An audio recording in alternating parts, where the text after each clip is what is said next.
That storm coming up in a little bit. Looking forward to it. Thank you, Devin.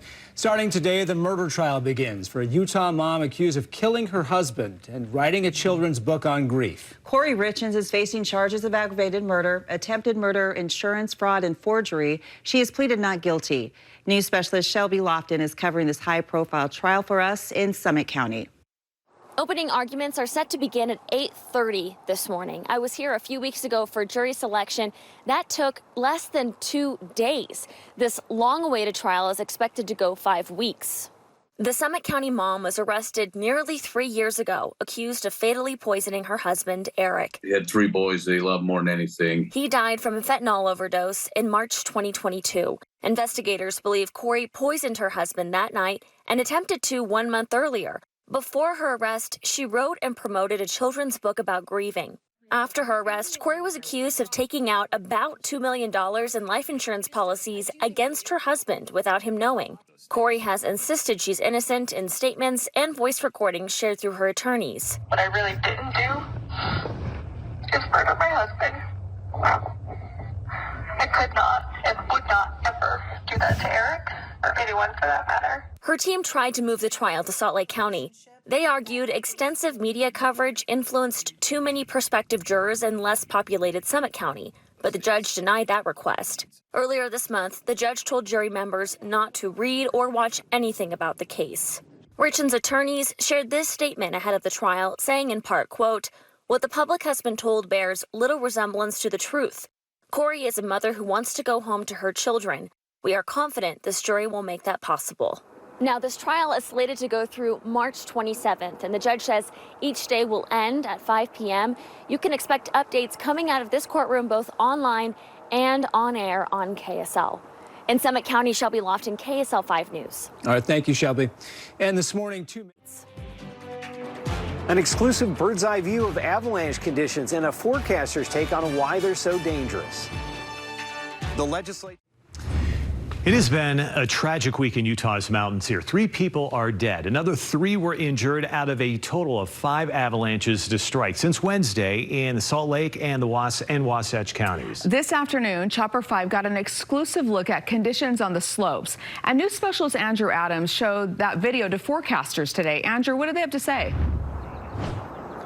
Well, if anything, forecasters say the video we captured with our helicopter illustrates just how unusual and potentially hazardous those avalanche conditions are right now. And if people are considering heading out, it's worth a step back and take an extra thought about it. Now, this is the view exclusively from our Chopper 5 this afternoon. We did fly over the area of the latest deadly avalanche, and you can clearly see the scale of the slab that came down in that one. As members of the Utah Avalanche Center were surveying it this afternoon, you can see how they stack up next to the height of that snow.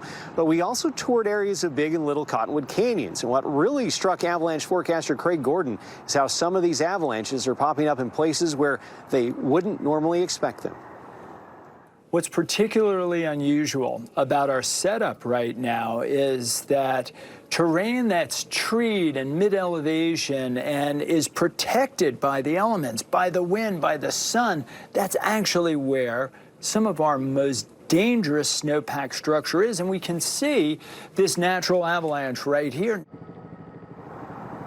Well, during Chopper 5's tour of the mountains, we saw no shortage of ski and snowboard tracks, and we saw people out even as avalanche conditions are rated considerable in most of these areas. Now, coming up on KSL 5 News at 6, we'll get the forecaster's take on those people, whether doing the right or the wrong thing, and all of his other observations about our exclusive footage today. For now, back to you. All right, Andrew, thank you. The latest deadly avalanche. 5. Daniel, thank you. Federal court is rejecting a request to block Utah's new congressional map from being used during the upcoming midterm elections. Now, this comes just days after the state Supreme Court did the very same thing. The new map was adopted by a judge and creates a Democratic-leaning district in Salt Lake County.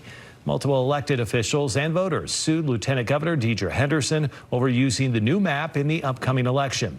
Today, one of the federal judges criticized the state judge who adopted the new congressional map, saying that she dragged the case out for too long.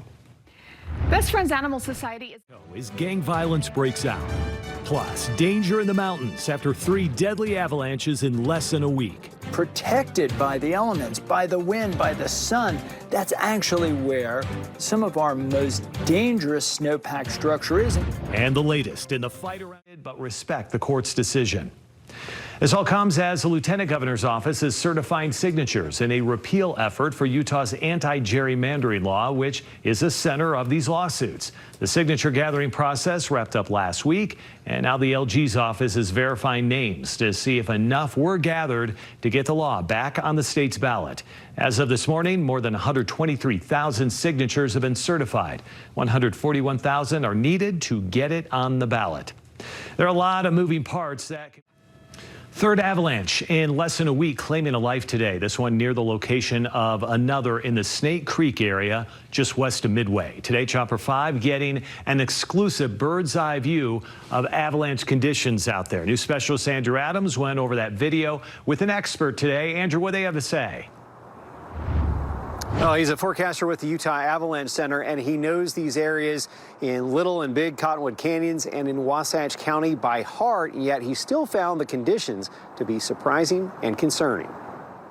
Your footage is great. The view from Chopper 5 is one an avalanche forecaster doesn't always get. I want to come fly with you guys. And yet it wasn't long before he recognized a sight that was all too familiar. Oh, this right here. Yeah.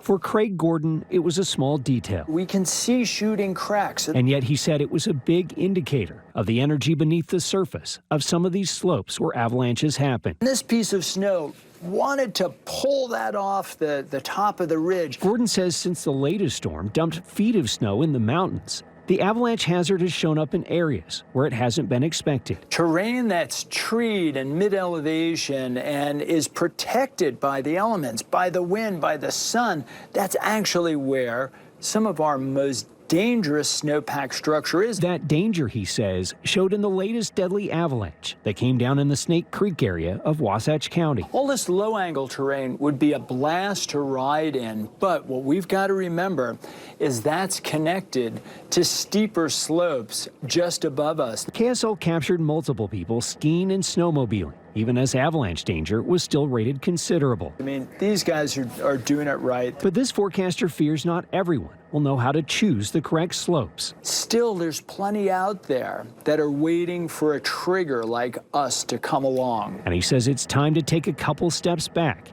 and contemplate what could go wrong. This is the real deal. And in the past couple of days, we've had a lot of unhappy endings. Well, forecasters say definitely nothing wrong with some patience right now. As always, they're urging people who do go out into the backcountry to remember all the essential gear from probes to beacons to shovels, and also to consult the latest forecast at UtahAvalancheCenter.org. Back to you guys. Yeah, so many cases just not worth the risk. Andrew, thank you. All right, let's check in with Kex. Utah Avalanche Center says most of Utah is facing considerable backcountry danger right now. We're coming off of a tragic week in the mountains. 3 people killed, another 3 injured in a total of 5 slides in Salt Lake and Wasatch counties. KSL met with avalanche forecaster Craig Gordon, showing him exclusive video of these slides from Chopper 5. He pointed out some of these avalanches are happening in unusual places. He's urging people to think about what could go wrong before skiing or boarding out of resort boundaries. This is the real deal. And in the past couple of days, we've had a lot of unhappy endings. As always, carry proper avalanche gear and check conditions before heading out. Kevin joining us right now. And Kevin, we got something. Erica. Another blow to the Utah legislature today after a panel of federal judges declined to block Utah's new congressional map. This happened just days after Utah Supreme Court also refused to block the map from being used during the 2026 midterm elections. 2 of the judges argued here federal courts should not alter state election rules close to an election. The plaintiffs, including Representatives Celeste Malloy and Burgess Owens, say they're disappointed by the decision. Every day, I'm back.